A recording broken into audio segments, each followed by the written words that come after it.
Right, I'm just going to run through some of my hunting knives and basically how they're holding up, because I've had some of these quite a long time now. So I'll start with the one that I first bought and I've had the longest, and that's this. And this is a Victorinox Woodsman series knife, folding blade, locking blade. You press the little badge to release the lock, and it comes with a main blade, screwdriver, flat screwdriver head and a bottle opener, a smaller screwdriver head and a can opener, a corkscrew, and tight at the back, a little awl on the back there, little awl blade, and not forgetting a rather nice saw with some really heavy teeth.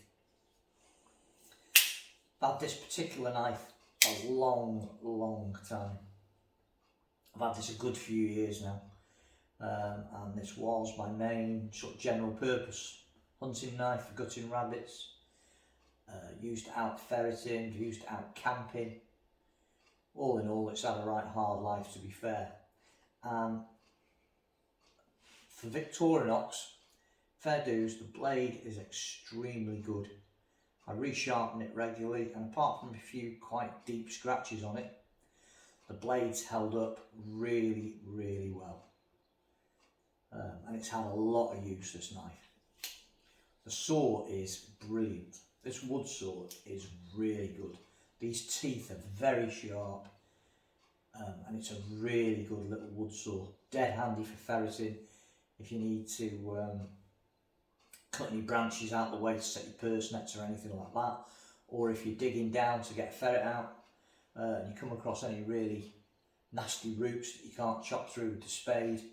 One of these little saws, dead handy, because you can get right in there and cut it. The only thing is it doesn't lock, but even so, really good.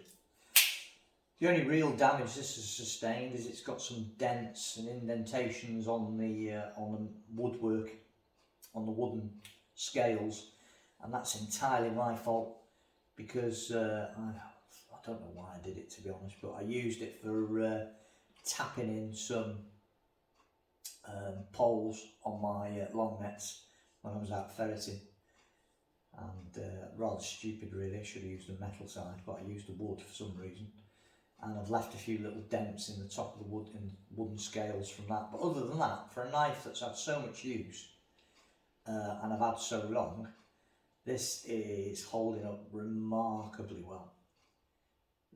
They're quite expensive for a lock knife, but this is probably the best lock knife I've ever had, and it's really standing up well.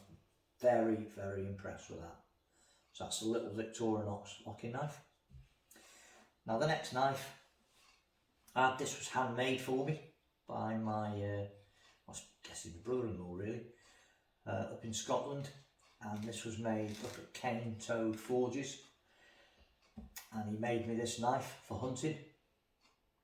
It's not stainless, it's high carbon but not stainless steel blade, so it takes a bit more looking after than a stainless steel blade, because if you leave it wet it will start to tarnish.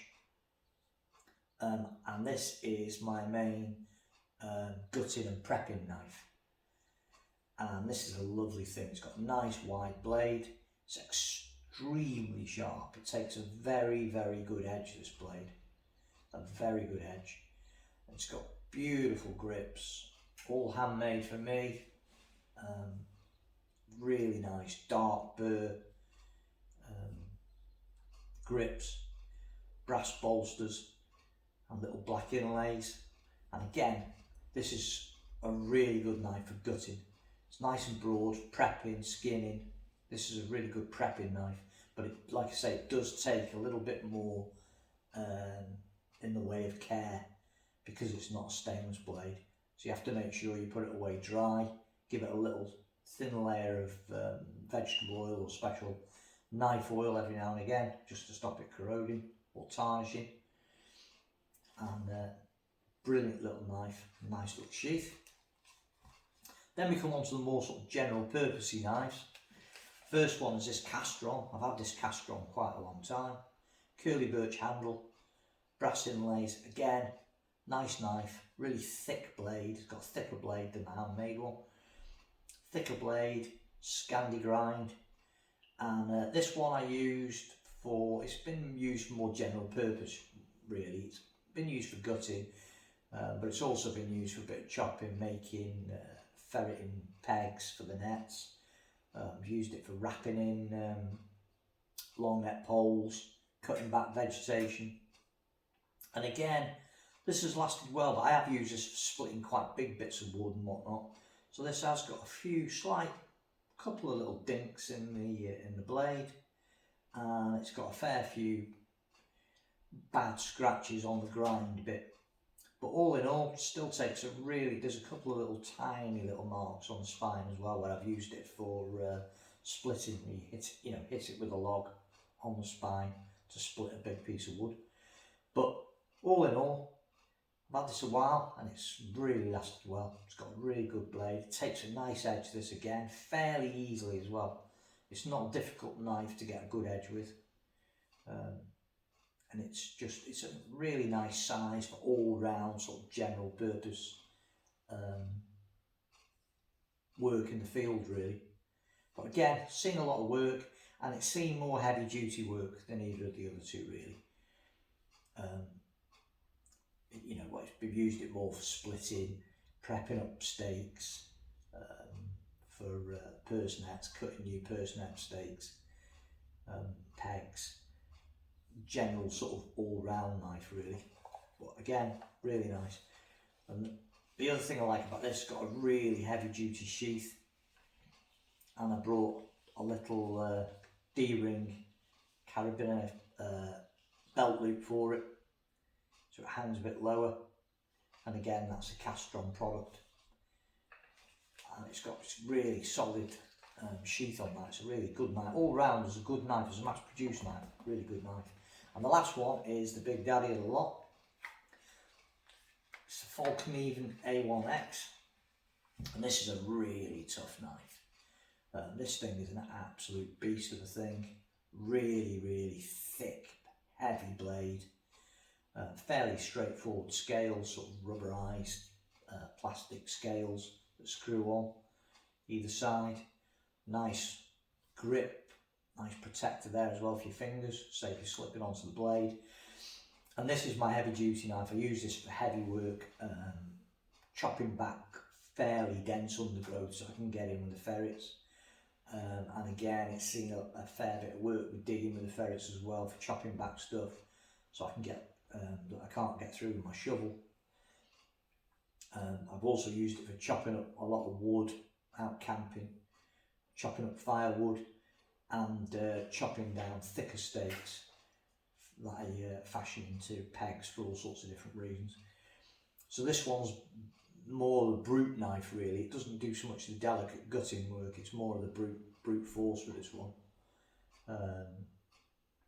And in all fairness, it just shows how good these Falkniven knife blades are, because there's considering how much hammering this thing's had, it's got virtually no damage at all to it. There's a little scratch, quite a deep scratch on the blade there, but there's no indents at all on the blade edge. Tiny little bit on the tip perhaps, where the tip's lost a little bit of its shape, but next to nothing. And when you think this thing has been, really abused, this knife really, it gets all the heavy lifting stuff, heavy chopping, because it's such a good weight behind it. It's a really good chopping knife. It's dead good for jointing up rabbits quickly. If you've got a wooden piece of wood and you want to joint a rabbit up, this, instead of slicing and cutting, which can take a bit of a while, whatever, bang, this will chop them straight up. It's a really good knife for that. I've also used it for chopping squirrels' tails off, and it's just a brilliant knife. It's so heavy and it's just got a really good chopping knife. But again, superb blade. I mean, there's not a mark on it really, apart from that one bad scratch there where I think when I was digging a ferret out, I was chopping away at some particularly thick roots with it, and I think it's caught a stone on the side. But other than that, this is a really good knife. One of my favourites actually. It's big and it's bulky, but as a general purpose, all round chopping and everything sort of knife, this thing's a beast. It's also got an extremely good sheath. These sheaths are brilliant. It's Kydex, really good, completely waterproof, you know, like water resistant, easy to clean. If you've got guts or debris or anything in there, just rinse it out, give it a good wash. And I like this little lock as well. The little lock presses against it and shoves the handle grip into the little groove there, stops the knife from falling out. The only thing I did notice, if you're stalking with this knife, it rattles a bit in its sheath. So I put a little bit of black insulation tape at the mouth of it, just to pad it out a bit and makes it quiet. So now, before it used to rattle, now it doesn't. So it's nice and quiet in the sheath. So again, another fantastic knife. So that's my sort of main sort of heavy duty knife. If I think I'm going to have any heavy duty chopping back of undergrowth or whatever, or I'm going camping and I need to chop up some big logs or bigger logs for a decent hefty fire, that'll be the one. That's more of a general purpose knife, gutting, skinning, food prepping and a bit of wood chopping and whatnot. It's a good knife for that. This is more, I must admit, if I'm just going out shooting really, and I'm expecting a reasonable bag and I want to gut stuff and prep it up there on the spot, that's my knife of choice for that. And this is just a general purpose pocket knife really, quick and easy. So that's 4 of my hunting knives that I've had for a while. And I've got to say, they're all really good. They're all holding up really, really well. I have had cheaper knives in the past that I bought, and I tend to find that within a year of heavy use, a lot of cheap knives, the blades are knackered, get cracks or chunks missing out the blade edges, or the ends, the tips will snap off, the scales will split, in some cases completely fall off on some knives I've had that have been a bit cheaper. But these 4 here have really stood the test of time, stood a lot of abuse, and still really as good as new really. A few slight cosmetic marks on them, but other than that, you know, the leather's a bit tatty around the top here. Maybe I could do giving it a bit of an oiling really, but other than that, they're all stood up really well. No complaints at all from any of these knives. So thanks for watching. Don't forget to subscribe.